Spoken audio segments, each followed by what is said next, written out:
Hi friends, இன்றைக்கி நம்ம வாழைத்தண்டு சாம்பார் தான் பார்க்க போகிறோம். ஆயில் ஆட் பண்ணிக்கிறேன்.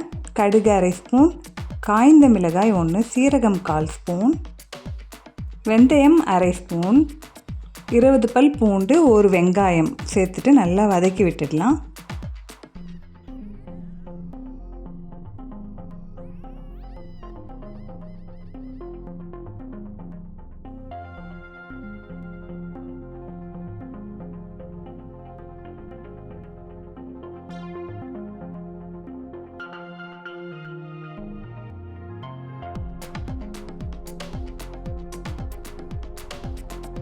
வெங்காயம் பாருங்கள் நல்லா வதங்கி வந்துடுச்சு.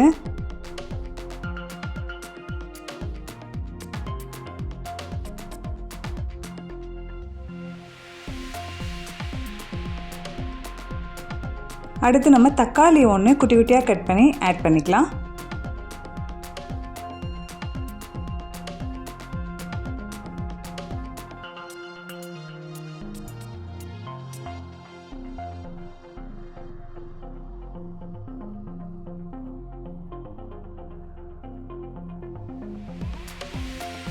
தக்காளியும் வதக்கி விட்டாச்சு. அடுத்து தேவையான அளவு கல்லுப்பு,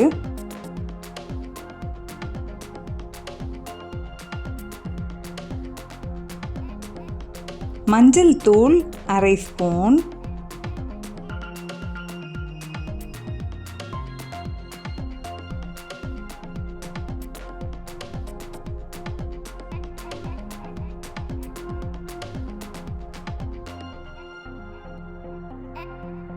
பெருங்காயத்தூள்,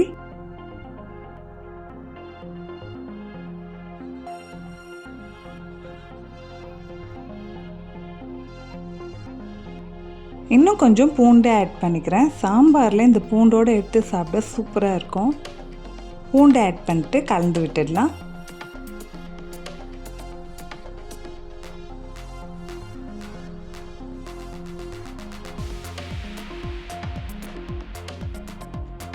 வெங்காயம் தக்காளிலாம் நல்லா வதங்கி ஆயில் பிரிஞ்சு வந்துடுச்சு. இப்போ அடுத்து கறிவேப்பிலையை ஆட் பண்ணிடுறேன்.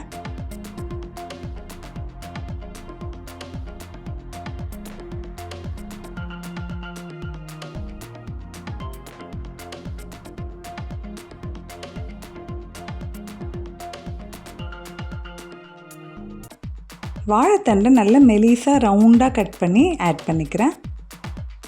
இந்த மாதிரி கட் பண்ணி ஆட் பண்ணிங்கன்னா சீக்கிரமாகவும் வெந்துடும், சேர்த்து சாப்பிட சூப்பராக இருக்கும். ட்ரை பண்ணி பாருங்கள். வெங்காயம் தக்காளியோட வாழைத்தண்டை கலந்து விட்டுடலாம்.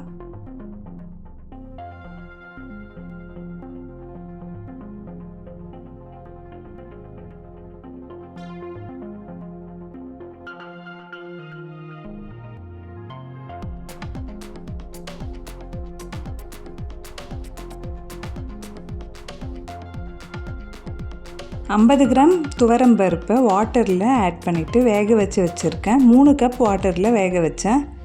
அந்த பருப்பும் தண்ணியும் சேர்த்து கலந்து விட்டுடலாம். எக்ஸ்ட்ரா 1 கப் வாட்டர் மட்டும் சேர்த்துக்கிறேன். இப்போ மிளகாய்த்தூள், குழம்பு மிளகாய்த்தூள் 1.5 ஸ்பூன் சேர்க்குறேன்.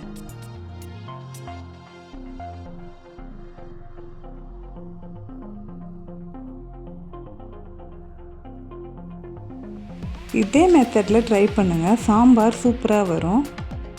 இப்போ மிக்ஸ் பண்ணியாச்சு. வாழைத்தண்டு வெந்து வரட்டும், க்ளோஸ் பண்ணிடுறேன்.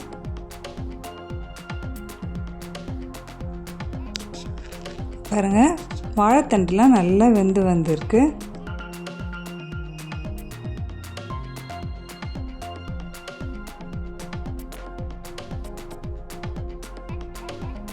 ஒரு கப் புளி தண்ணி,